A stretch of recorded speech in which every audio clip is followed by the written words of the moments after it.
Okay, Assalamualaikum warahmatullahi wabarakatuh. Salam sejahtera. Pada hari ini kita akan membincangkan tajuk subjek sejarah bab yang ketujuh, iaitu membina kesejahteraan negara. Okey, isi kandungan bab 7 kita ada 6 subtopik. Subtopik yang pertama, perpaduan dan integrasi nasional. Kedua, dasar pendidikan kebangsaan. Ketiga, bahasa Melayu sebagai bahasa ilmu dan bahasa perpaduan. Subtopik yang keempat, dasar kebudayaan kebangsaan. Kelima, sukan sebagai alat perpaduan. Dan yang terakhir ialah rukun negara sebagai tonggak kesejahteraan negara.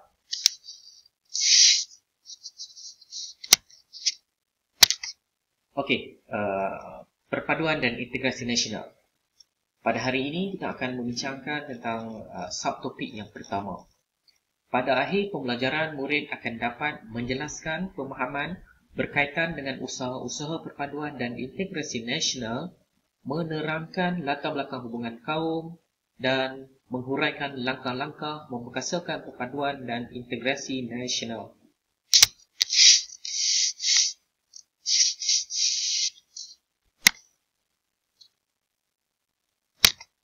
Okey, apakah yang kita akan belajar dalam subtopik tajuk ini?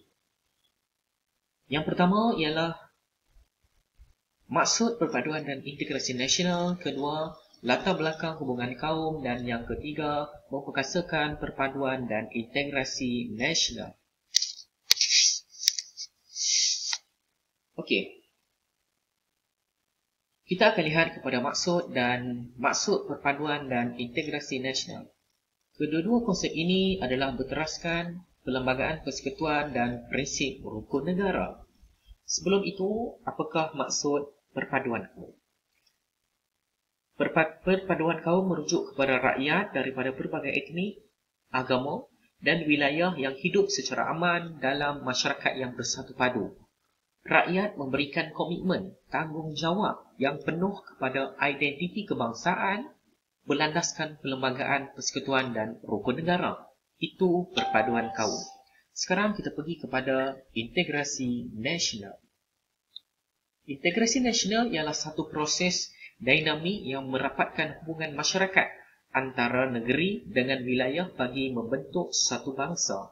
Rakyat ini mempunyai identiti sendiri berteraskan Perlembagaan Persekutuan dan rukun negara.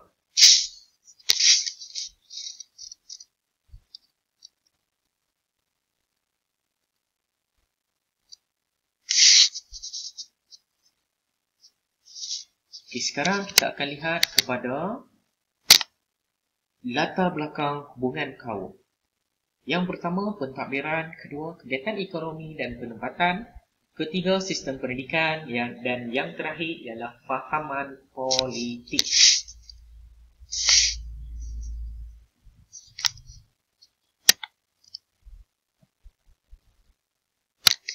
Okey. Pentadbiran. Pentadbiran British telah dimulakan di negara kita, di Tanah Melayu, bermula tahun 1874 apabila termeterainya Perjanjian Pangkor dan telah menandakan permulaan kepada pengenalan sistem residen. Dasar British telah mengutamakan sektor ekonomi. Pekerja luar dibawa masuk dari negara luar masuk ke negara kita untuk bekerja di sektor perlombongan dan perniagaan.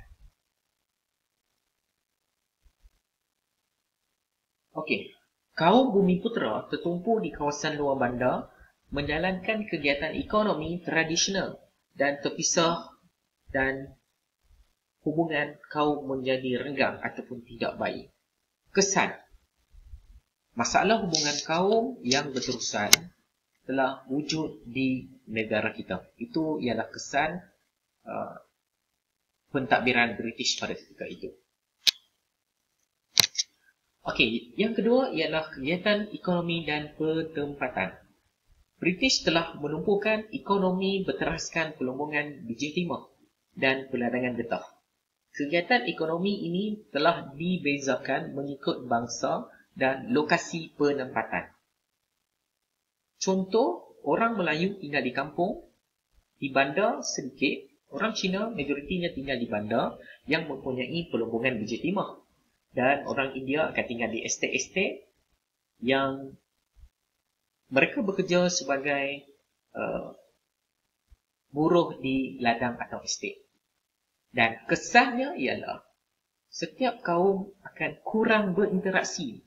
Bermaksud tiada komunikasi yang baik antara kaum dan telah menyebabkan perpaduan tidak dapat telah mewujudkan satu jurang ekonomi yang ketara di Tanah Melayu pada ketika itu.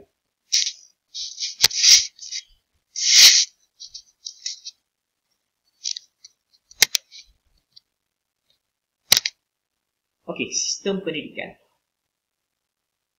Kesan dasar pentadbiran British. Telah muncul satu sistem pendidikan vernacular yang terdiri daripada vernacular Melayu, Cina, Tamil dan Inggeris di negara kita. Sekolah vernacular telah berkembang mengikut kaum dan diteruskan selepas kemerdekaan. Bahkan sehingga kini, sekolah vernacular ini masih wujud, tetapi telah dikenali sebagai sekolah kebangsaan, sekolah jenis kebangsaan. Dan pendidikan vernacular mewujudkan perbezaan pemikiran dalam kalangan rakyat yang berbilang kaum. Okey, fahaman politik. Fahaman politik berasaskan kaum mula di negara kita ataupun telah wujud di negara kita disebabkan penumbuhan parti-parti politik. Dan polarisasi kaum disebabkan perbezaan kegiatan ekonomi dan penempatan. Di mana yang kita tahu tadi bahawa setiap kaum dan bangsa ini telah tinggal di lokasi yang berbeza dan telah mewujudkan satu perasaan kepentingan, memperjuangkan kepentingan sesuatu kaum sahaja. Isu yang diperjuangkan oleh parti politik ini adalah isu bahasa, budaya, pendidikan dan ekonomi. Keadaan ini telah mempengaruhi hubungan antara kaum di negara kita. Itu ialah fahaman politik. Okey, memperkasakan perpaduan dan integrasi nasional kita boleh bahagikan, kita boleh pecahkan kepada tiga. Yang pertama politik, kedua ekonomi dan yang ketiga sosial. Okey, kita akan lihat yang pertama iaitu politik. Kerajaan telah menubuhkan Jabatan Perpaduan Negara di bawah bidang kuasa Madhiran, Majlis Gerakan Negara, yang tujuannya adalah untuk merangka satu draft ideologi untuk negara yang dikenali sebagai rukun negara. Pada 18 Julai 1969, kerajaan telah mewartakan Majlis Muhibah Negara. Tujuannya adalah untuk menggalakkan perkembangan perasaan muhibah, perasaan kasih sayang dalam kalangan rakyat yang berbilang kaum di negara kita. Seterusnya, pada 29 Januari 1970, kerajaan telah menubuhkan Majlis Perundingan Negara. Tujuannya adalah untuk mewujudkan satu garis panduan kerjasama antara kaum yang berbeza negeri dan wilayah bagi mewujudkan satu identiti kebangsaan. Pada 13 Mei 1969, kerajaan telah membentuk satu gabungan parti politik berbagai kaum yang mewujudkan keharmonian dan kestabilan selepas peristiwa 13 Mei. Kita sedia tahu bahawa peristiwa 13 Mei ini telah menyebabkan perpaduan dalam kalangan rakyat negara kita yang berbilang kaum telah menjadi berkurang. Dan seterusnya, kerajaan telah selaraskan perkhidmatan awam antara semua negeri bagi mewujudkan integrasi antara negeri.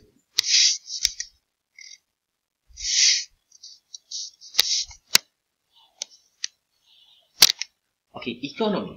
Kerajaan telah meneruskan rancangan pembangunan 5 tahun RMK, tumpuan kepada pertumbuhan ekonomi untuk semua kaum. Memperkenalkan beberapa dasar seperti dasar ekonomi baharu DEB, dasar pembangunan nasional DPN untuk kemakmuran ekonomi dan rakyat serta negara.